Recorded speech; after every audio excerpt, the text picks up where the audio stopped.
Hello guys, and welcome to Supreme Ruler Ultimate. Last week I published an economics tutorial for this game. I'll put that up in the cards in case you're interested to see it.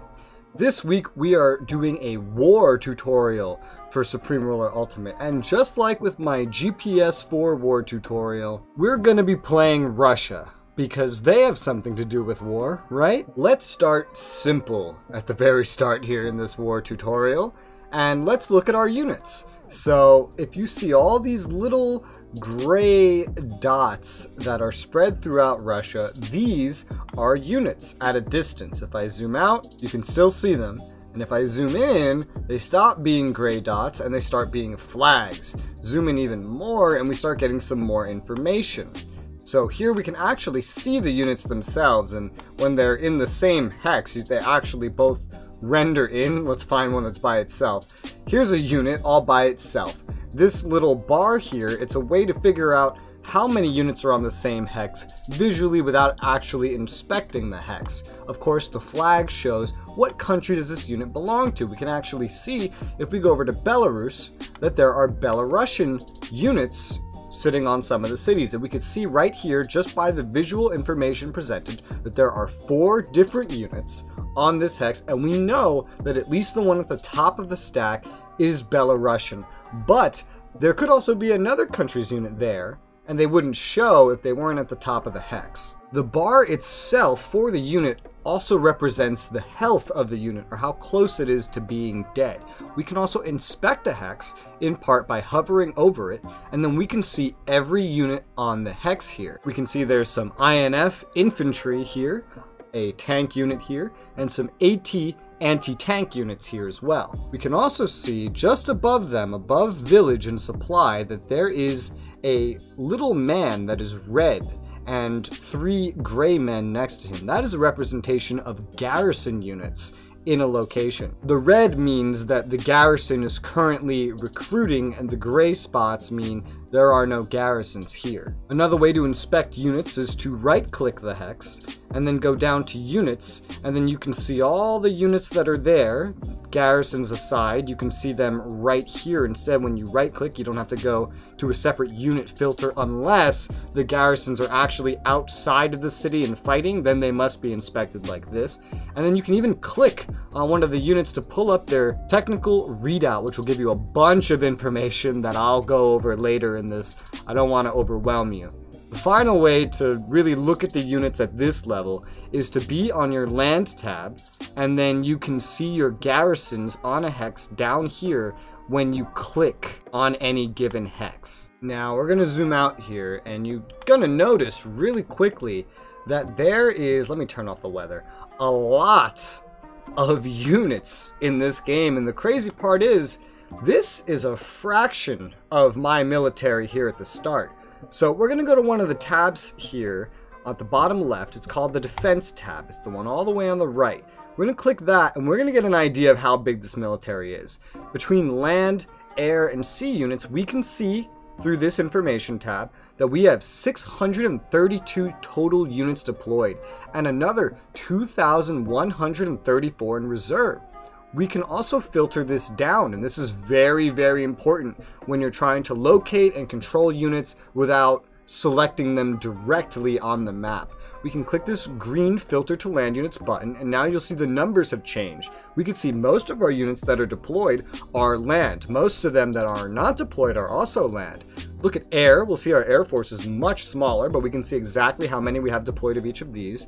And then we can see the same thing for naval. And then if we want to see everything again, we can click filter to all branches, or generally it resets when you leave this menu and come back to it. Now let's say I'm looking for a specific unit that's deployed. Well, one way to do that is to deal with smaller numbers. Let's filter down to naval units, and then we're going to hit deployed units here. It's actually going to open up a menu, and this menu is going to show me every single unit of this type that's deployed.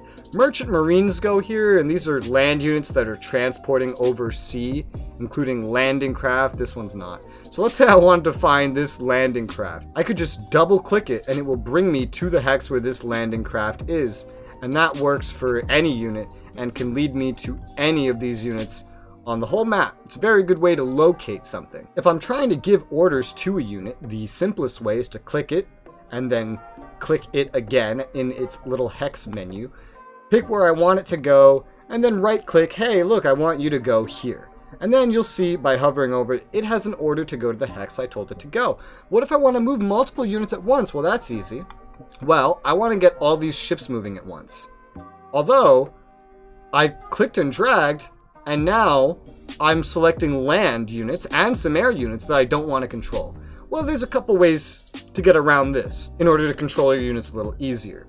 The easiest way here is to, once you have your selection made, click filter to naval units, and it will actually filter down the units you have selected. And you can still see the path that this one has. And now I can tell them all to go right here. And so long as my AI for my military is somewhat enabled, they're going to pathfind their own way there fairly well. And you see that none of the air units or ground units actually got any orders. So that's one way to give movement commands. Move and attack commands, I should say, because if a unit can attack and you give them an order to move somewhere, they will attack whatever's there, generally speaking. There's some ways to make them not do that, but we'll go over that later. Another way to give these orders is to go into deployed units, and let's say I wanted to give some of these units orders.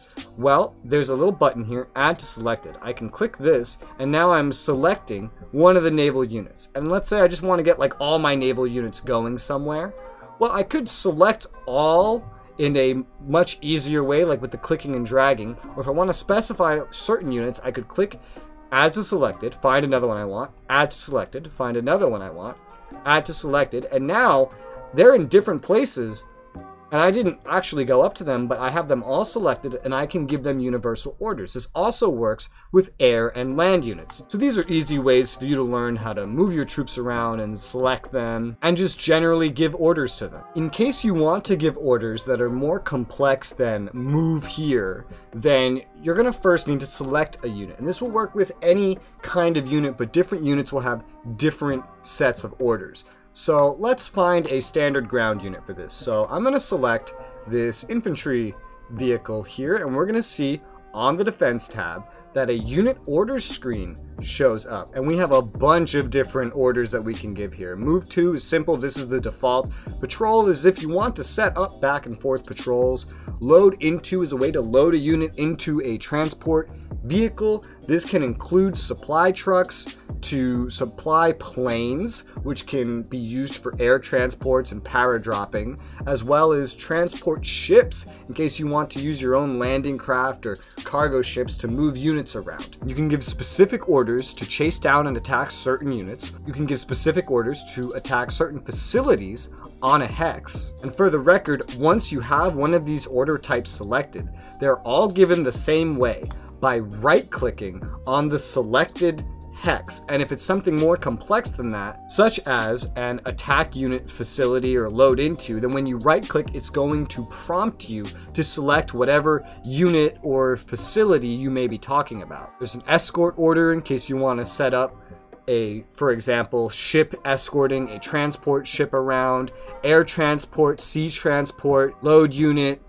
Things like repair and reserve will actually tell the units to go to the nearest barracks to either 1, repair their injuries, or 2, go into your reserves so that the equipment is not being maintained. And that's one important thing to clarify right now. Whether it's infantry, tank, or whatever, the units you see on the map and that you build are actually just equipment. These are not human beings. These are not your soldiers. Those are taken care of differently. So when you put a unit into reserves, you're putting the equipment into reserves, and your active duty forces that were manning them will actually go into your reserve forces, and we'll talk about that in a little bit.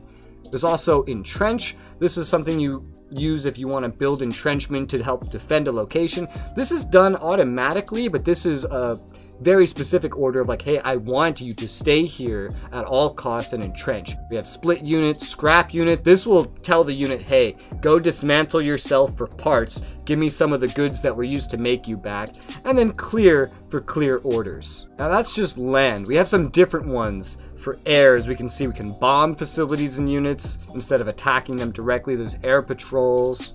And if we select a ship, we'll see it's also a little different here. Ground units have the most amount of orders that can be given, I think, and the rest are just missing a couple. Now I'm going to start telling you about your personnel, and you can see them right here on the defense tab. How convenient. On one side, on the left, we have your active personnel, and on the right side, we have your reserve personnel. Two very different numbers. Now let me explain how this works. This doesn't work quite like you might think it does in real life. So like I already explained, every unit that you produce is actually just equipment, and then active personnel are manning that equipment when it's deployed. When it's in reserves, nobody's manning it. It's just sitting around gathering dust. There are other things that also need personnel, such as seaports, air bases, military production facilities, certain defensive structures.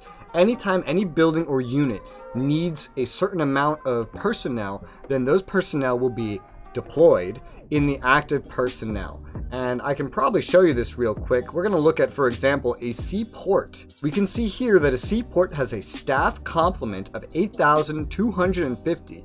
This means every single seaport that you build is going to need 8,250 active personnel. We can also probably look at it for a unit. I'll actually navigate to that in a way that I've already taught you. So we're going to navigate to it by right-clicking, hitting units, clicking on the Anders. We're in the technical readout here, and we can see right here in this little list, the second thing is personnel, and it needs 594. So for every one of these Anders that you deploy, you will need 594 active personnel. Now, those active personnel come from your reserve personnel. All the active personnel must be paid, and the reserve personnel are not like reserve forces in a military in real life where they can just be called to duty immediately and then like everyone else is a civilian. Technically speaking, all of these reserve personnel are civilians. You do technically pay them a small amount, but there's no way to draft more personnel in. So this is a harder limitation than real life. Every time you deploy something, reserve becomes active. Build a new building, reserve becomes active. Put away a unit, and then active becomes reserve. It's immediate, it's instantaneous. They're not separate, they don't work differently, they don't have different efficiency ratings. It's more of a resource than an actual representation of soldiers. If you want to get more units, then you go to the production tab, and then you have to build them out of your designs, or buy them from another country. If you want to get more personnel, like reserve personnel, well, the easiest way to do that is just to run out. And then when you run out, you'll start getting more a lot faster.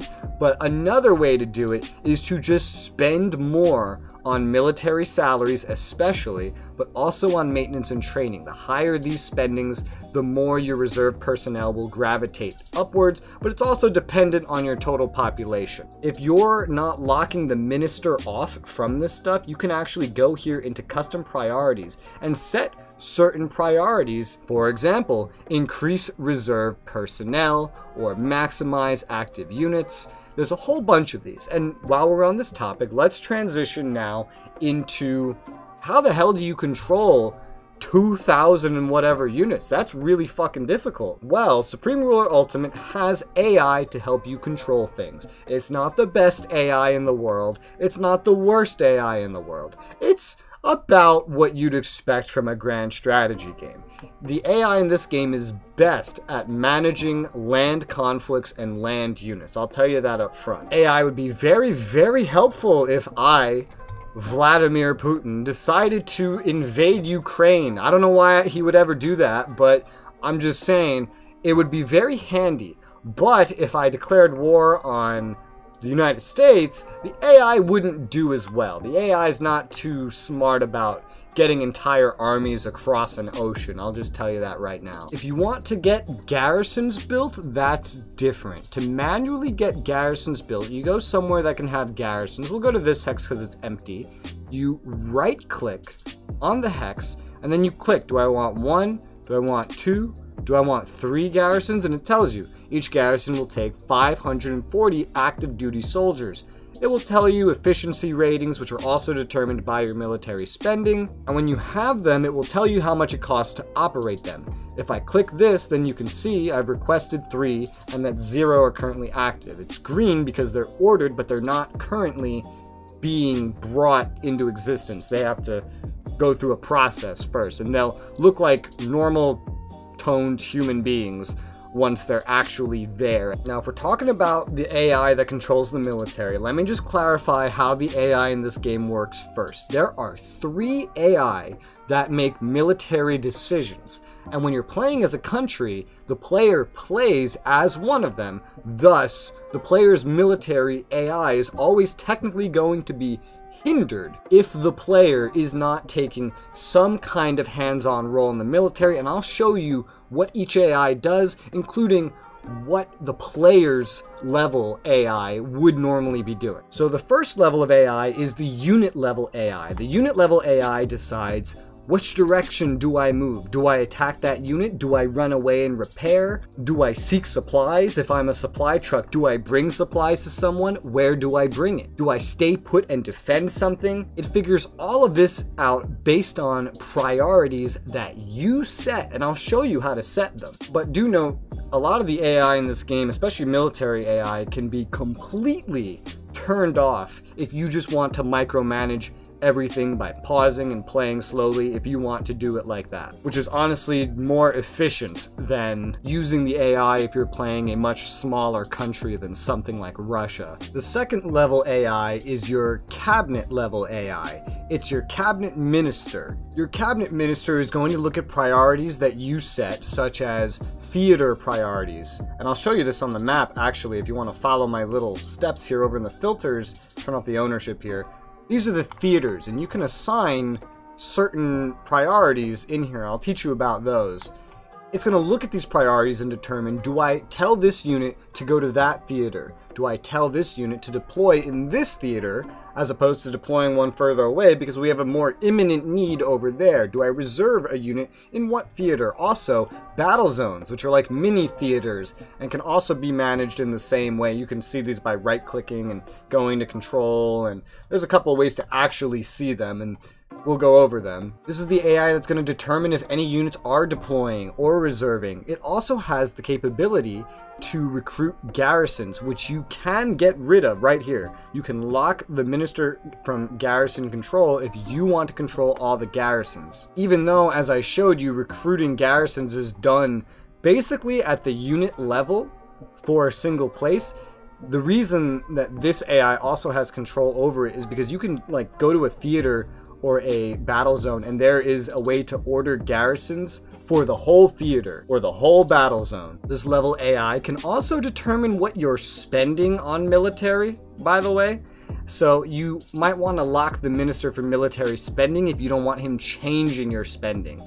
Or you could be more hands-off, and because you might not know what to spend, so you could let him take care of it. The final level of AI is your government leader. The government leader is the one that determines the theater priorities, the battle zone priorities. There's also a hotspot system that goes along with these priorities that the government leader level AI takes care of, or in this case, the player. So as the player, if you are not setting these priorities, nobody else is going to. That's the downside. You don't have access to that AI, but you have access to the AI underneath, and we're going to learn how to control those and how to give them more macro-based orders as well. Now, let's look at some of the things you can do to have these AI work for you if you want to use them. So let's start with the cabinet level AI. Take it down just one step. Pretty much everything regarding the cabinet level AI specifically is right here. This little initiative section. You have one section for land units, you have one section for air units, and one section for naval units. They have different settings, and I believe, yeah, if you click on one and then hover over it, it will tell you what they do. So for example, for land, if you don't give any initiative at all, then all units will still engage if fired on, and they'll resupply where they're positioned, but this AI is not going to move them to go take care of anything, really. turn it up to low, and then units will now go to repair, perform border recon, and go to different hexes for defensive pre-positioning, as these units have gone to a lot of villages and cities. Put it up to medium, and now they will also retreat from battle if they're being overwhelmed. They will react more aggressively in defensive situations, and more of them will go towards the border if necessary. Go up to high, units will also now actively attack enemy territory and defend your territory, including recapturing territory while you're at war. They will also call for resupply from resupply units, such as a supply truck or a supply plane. It's this level AI that's going to radio that to the supply unit, essentially, only if you give this order. There are manual ways to do all of this in the order list that I have already shown you, but this is a way to have an AI do a lot of that stuff by itself. And finally, full. Full allows this AI to also reserve and deploy your units at will. This is the AI that takes care of all of that. This is also the AI that can create hotspots. So if you wanted to create a hotspot, you'd go to your LAN tab, you'd click on a hex, and now the 1, 2, 3, 4th button down on the LAN tab, you can create a hotspot. You can set one. The settings pop up. And this is basically a way of communicating to your AI, I want this. Now, you don't need to do this. The minister level AI can actually do this for you. If you wanted to do it yourself, this is how you do it. You set, and then you pick, what kind of force do I want there? Like, let's say I'm invading a small country. Okay, I want a moderate force. All right, air support. Yeah, I'd like some moderate air support to help my troops. Force focus, well, we're invading, so I would want offensive units to go there. Actions, I can choose attack, I could choose sea attack if it's more amphibious, a land transport, like all this stuff, garrison, defense, depending on what I'm using. We'd go with attack here because I'm, say, invading a country. And then the priority, you can have multiple hotspots, and setting priorities allows your AI to figure out, okay, which hotspot is more important. This would be a high level thing, I guess, because it's, you know, a brand new invasion. Let's say I would select like the capital of Estonia, right? I'd set that. All right, cool, that's there now. And I can get rid of this whenever I want. I can just hit X and now it's gone.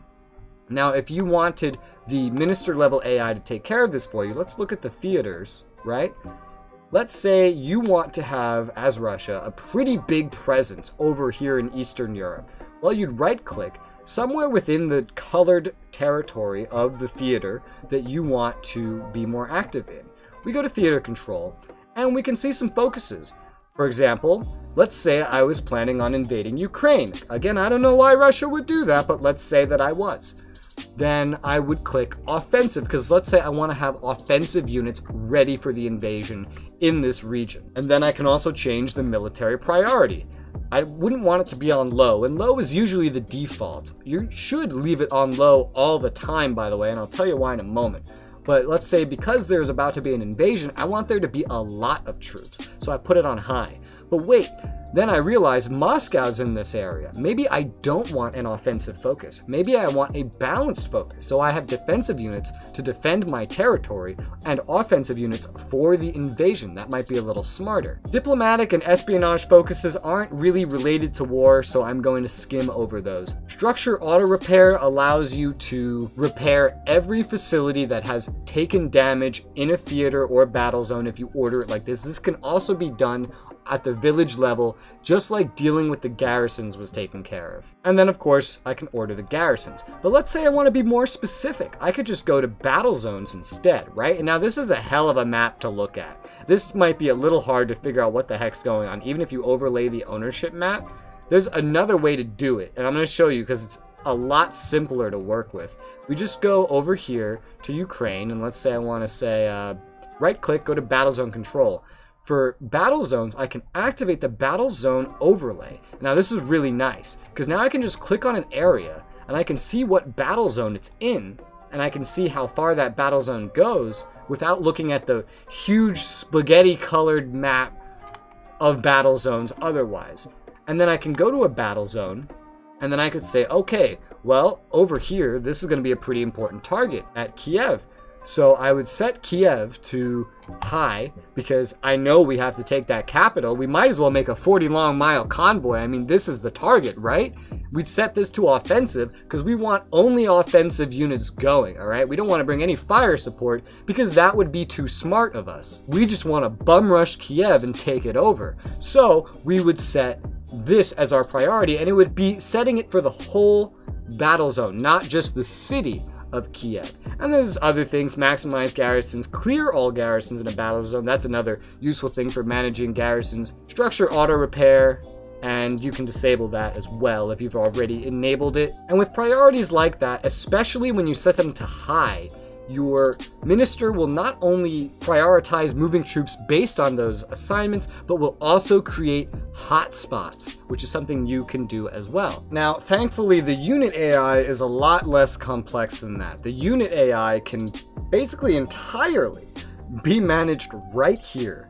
If you go to your defense tab, third button down, global rules of engagement. Here we can set things like how fast should you get to a destination you have to go to. Normal is the standard AI. Fastest, if you're trying to blitz, you know, it's take the fastest route, like a road. That's what you would do if you're invading Kiev. You know, you just go down the roads and ignore the rest of the country. I mean, at least that's, I think, what Putin would do. Who knows?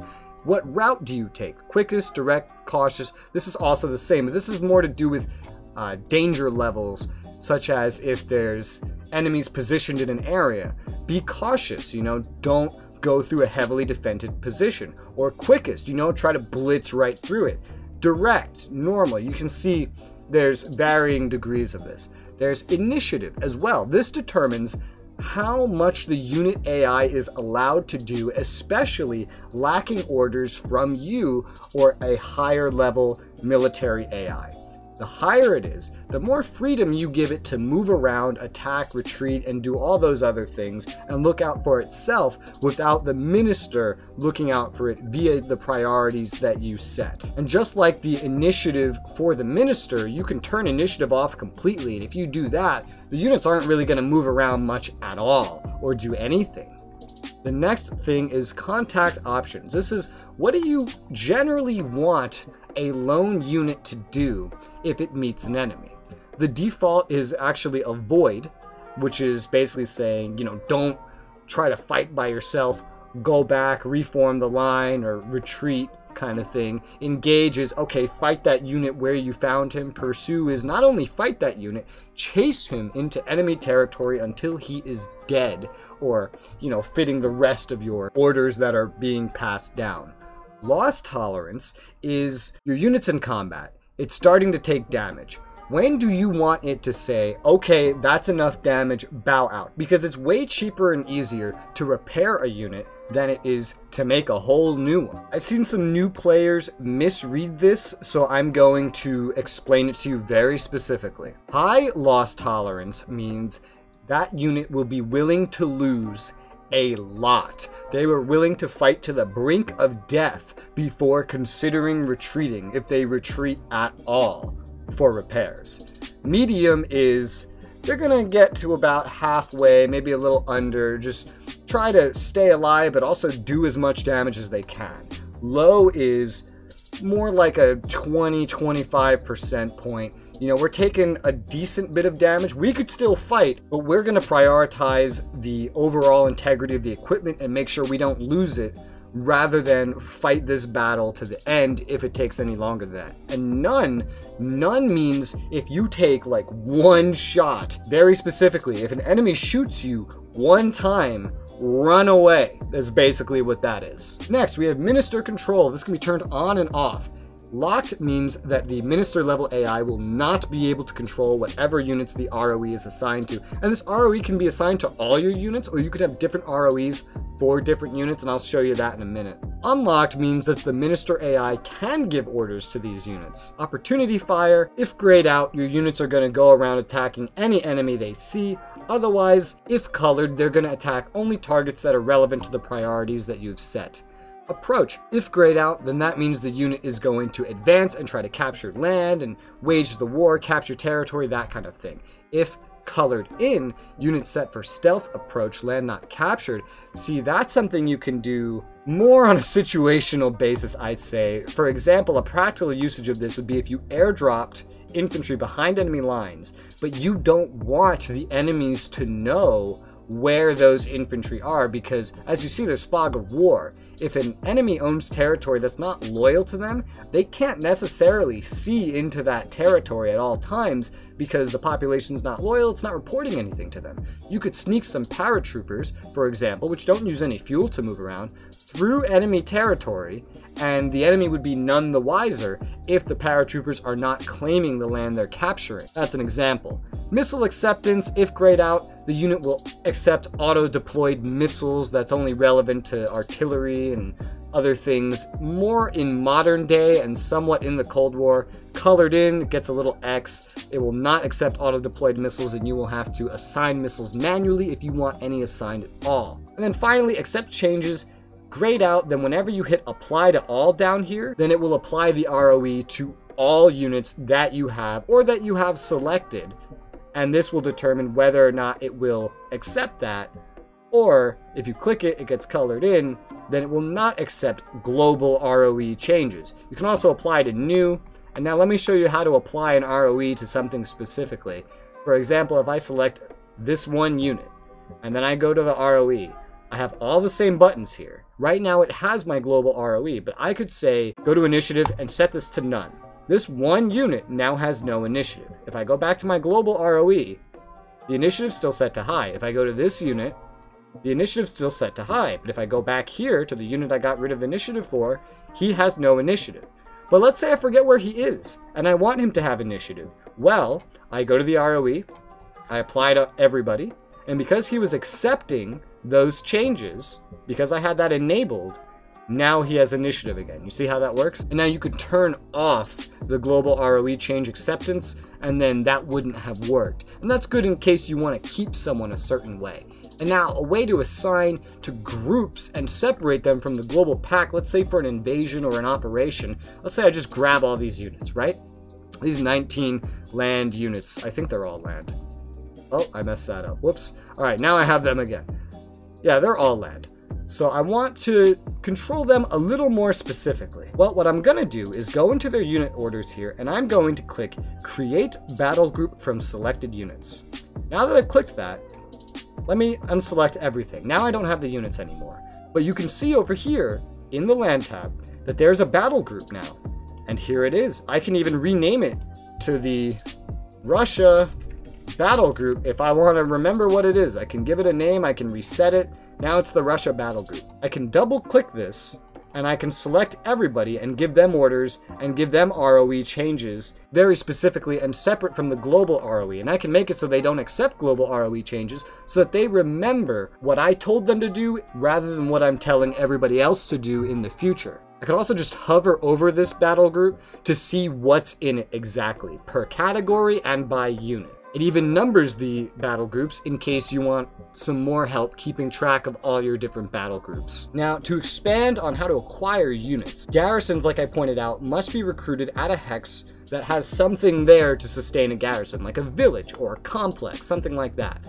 Military units, like I said, need to be bought or produced. They must be produced by facilities designated for them, either in your country or in a country you're buying them from, such as a land production will make land units. Aircraft production will make aircraft units. There's a missile production for missiles, which are not units but get loaded onto units, and a naval production for naval units. One thing that's a little hard to see but pretty important to see is if you go over on the state tab here and you look down under the military bar, which is like a representation of your overall strength, but it's mostly of deployed strength. It's not of strength of units that you have in reserve or anything. Underneath that, there's a military approval rating. Now, this is very important. This is your military morale. This will determine how well your units can do in combat, it can affect their efficiency. And if it gets too low, then your units will just start surrendering to the enemy. Not to mention they'll just be fighting much worse and dying in mass. So you definitely want to keep your eye on this. This goes up the more you spend on military, it goes down the less you spend on military, and if someone is funding insurgency in your country. You can also fund insurgency in someone else's country, which, just as an example, if I select China, and I go to influence relations, it's the third button down, I can fund insurgency, low or high funding, and I can provide modern equipment to kind of give an extra buff. And then if their military spending's low or impeded, then that will actually hurt their military approval rating. It's a way to beat nations easier and should definitely be taken advantage of when you have the money to do it. When it comes to the basics of war in this game and showing you different spots of the menu here, there's only one thing left to show you really, and that's the alert condition. Here on the defense production tab, it's the second to last tab. It's where you go to produce your units. Fourth button down, there's an alert condition tab.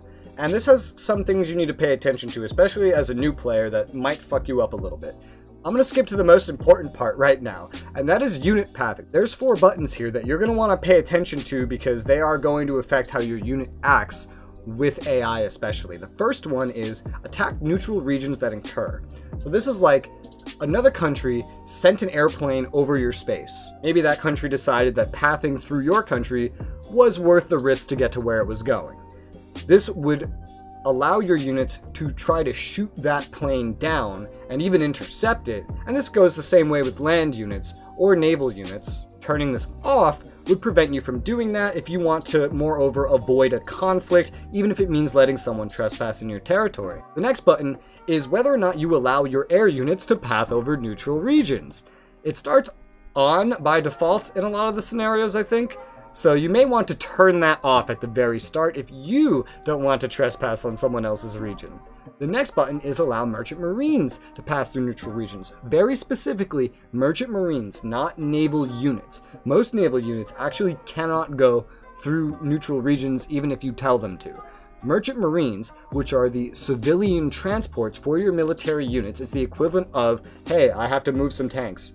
Hey, that boat right there working for that shipping company, that belongs to the military now. We're putting the tanks there and they're going to sail on this civilian ship. That's what this is.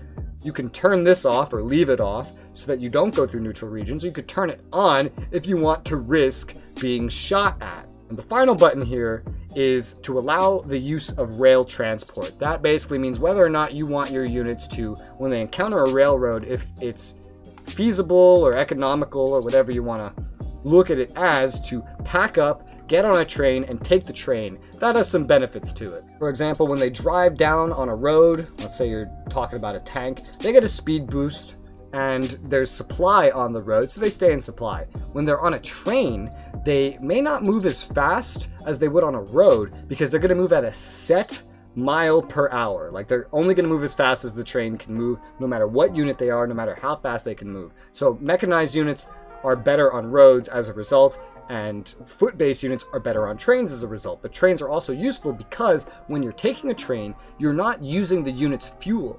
So a unit can actually run out of supply running around a forest or on a road even, depending on the infrastructure and supply that's in the region. But if they're on a train, there can be zero supply and they could still move through that territory. This is because it's assumed that there's train stops, for example, or that you're packing enough fuel for the trip for the train, and then like the tanks and stuff come out just fine, no fuel spent. So rails do have their uses. Like in any good strategy war game, which isn't quite what this is, but regardless, one thing that's going to affect your combat is terrain. Terrain's always a big part. There's also weather, which you can turn it on in elements in the filters here. You can see where the weather is, and that does affect combat. It doesn't have the biggest effect on combat, but you should at least be aware where is a bad place to maybe start a war at a certain time. Like, hey, maybe I shouldn't start a war with my mechanized units while there's a giant storm over the place, you know? Mud is never good to fight in.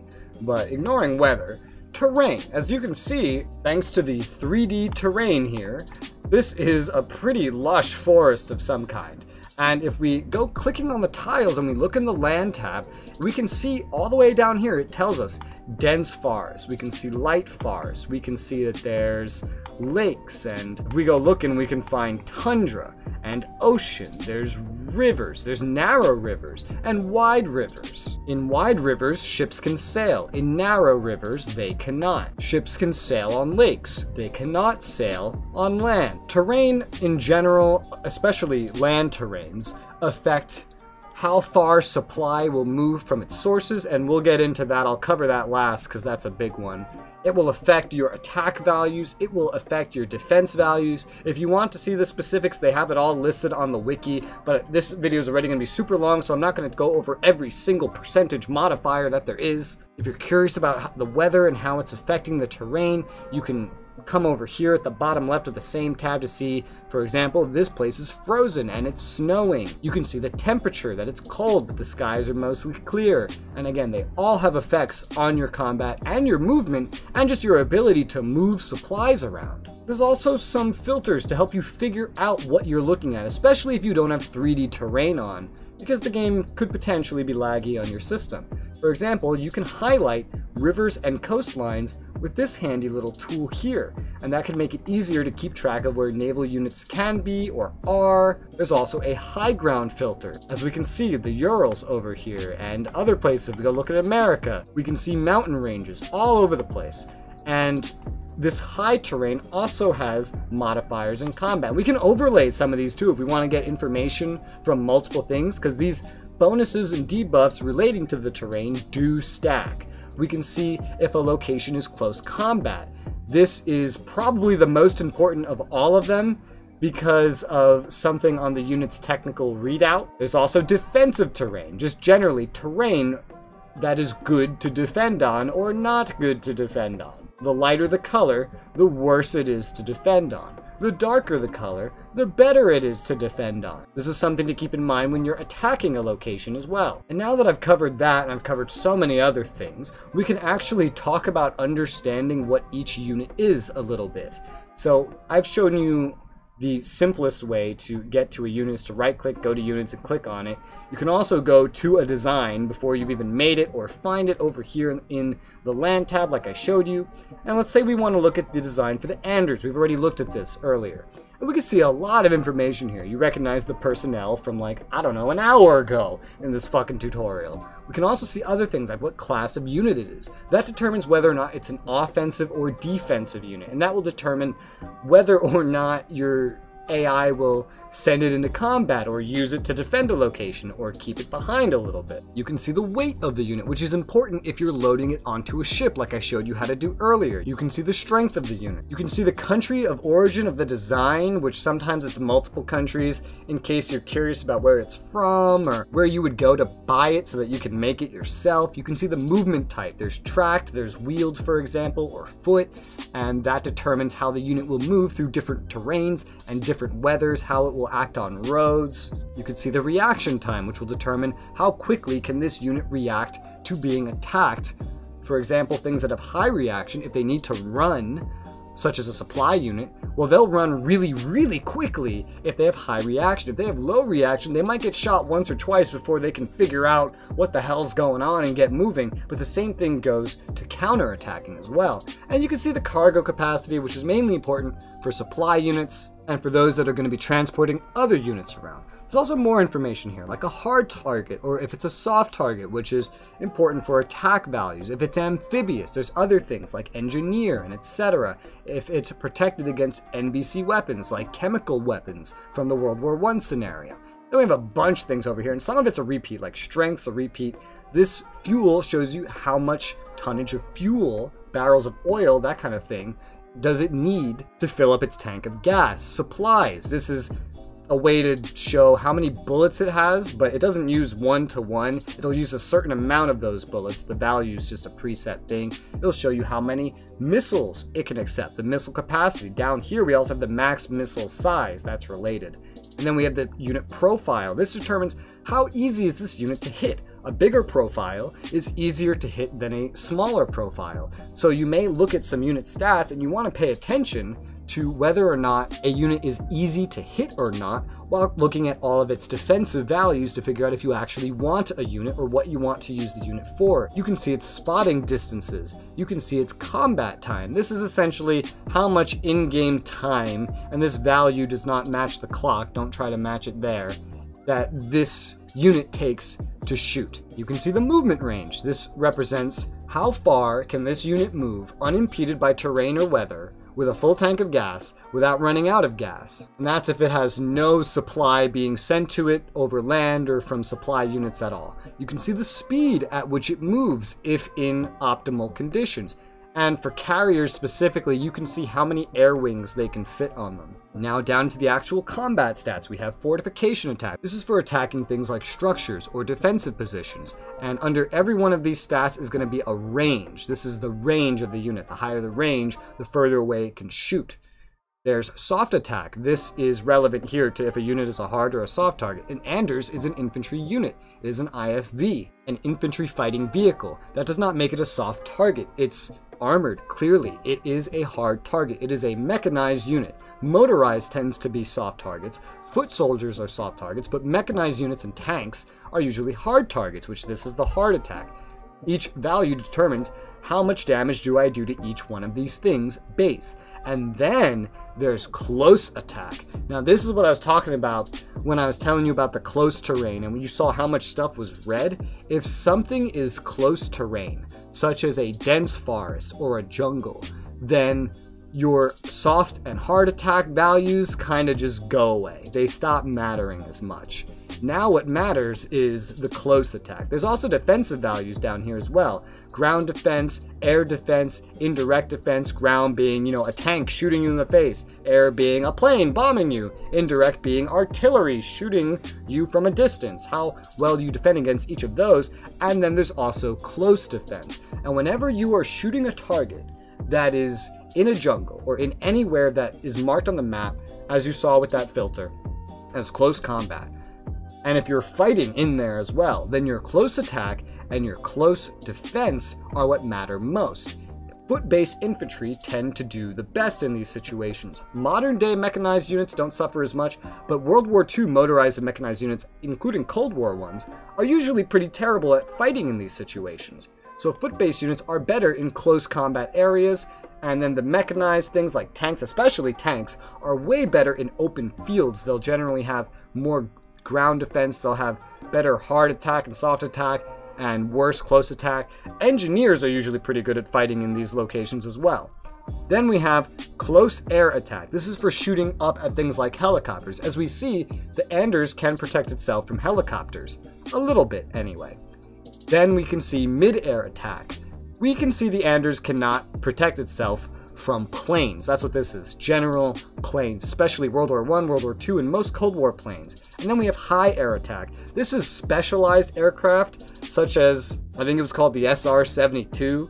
These are for planes that fly really, really high in the air. They have entirely different values and kind of change up the air game. They're usually a lot harder to hit, and you usually do less damage to them if you can hit them. And then we have surface attack. This is for fighting ships. So this Anders, if positioned at a beach, if there is a ship at least, 7 km off the coast, which can be modified with some game options. There's enhanced range values, but if they're within range, then it can hurt them. Clearly, it's not going to hurt them as much as it's going to hurt like hard targets or soft targets or even something in a jungle, but it can shoot them. And then coming down here to the manufacturing details, this just shows you how much does it cost, how long does it take to build, how many military goods do you need to make it, what's the annual maintenance for having this thing deployed. Putting it in reserves will actually lower the annual maintenance. Does it require any uranium, and what year did it come out? Year 0 is the year 1900. Some things are from before then, and 119 is 2019. Basically, just count up from the year 1900 when you're looking at the years. They chose these numbers because they're merging a bunch of their games together. It can be confusing for some, I know. But let's go on to one of the biggest and most important and hardest to understand things, supply. As you see, things are now colored kind of weirdly. Some spaces are filled in the world, some things are not. This is a visual representation of supply, which you can also see by, say, clicking in a region, in a hex, and you can see the supply. Like some of these places over here right now have no supply. There's no supply reaching them. Supply comes from buildings, such as cities, such as air bases, such as seaports, not airfields, not sea piers either. And if you want to see how much supply every building produces, you can look it up on the wiki. The important thing to know is that there's two ways to get supply to a unit, and supply is a representation of can a unit access bullets, so supplies like military goods, and fuel such as oil. The red radiuses that you're seeing here are areas where my units can just grab supply from the local area without any intervention from me, because there's buildings and there's infrastructure like roads and rails which move supply from buildings to destinations, or just around in general. This is the main way you're probably going to get supplies to your units, and whenever you take over a hex in a war, it's actually going to have no supply because you just arrived, none of your supplies there. But as time goes by, your supply will move forward, as far forward as it can, at least, from its nearest supply point. And I'll make a whole tutorial on supply if you guys want me to. That's honestly a whole topic in itself in this game. It's very, very complicated. But the other way to get supply to a unit is to get a transport unit, any transport unit typically, that has cargo capacity, which I did show you earlier in this tutorial. Use the unit orders to load it up with supplies, and then bring it to a unit that needs supplies. That allows me to show you something I wanted to tell you at the very beginning of this tutorial. If you see here, these units' bars that represent their health that I mentioned an hour ago have red bars around them, whereas a lot of my units, as you can see, they generally don't. Like you can see, this is mostly completely green. That's representative of one of two things. Number one, either this unit doesn't have enough supply, or number two, its efficiency isn't good enough. Now, military efficiency is entirely determined by how much you're spending on military salaries and maintenance. And if you do want to check it, actually, we'll check on them since they clearly have some kind of problem. I guarantee you it's not supply either.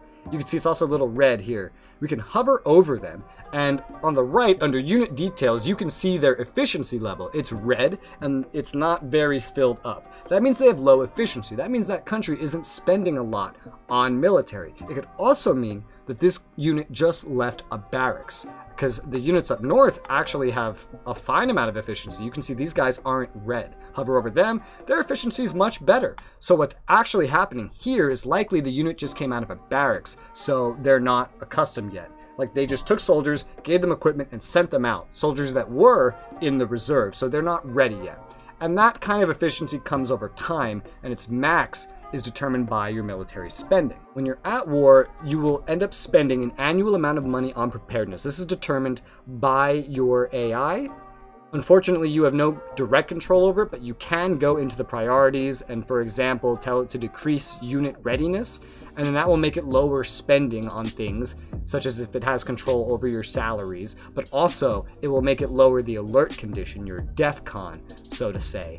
And it will tell you what kind of efficiency bonus your preparedness spending is currently giving your units, and what kind of build speed bonus for your units in production that this is giving you. But yes, these red lines here will be able to indicate to you that there's either a supply or an efficiency problem, so it's important to pay attention to these things. The supply map located in filters at the very bottom is also very helpful, and remembering that you can click any location with the land tab open and then see the supply levels there is another very good way to keep track of it. I know that was a lot of information.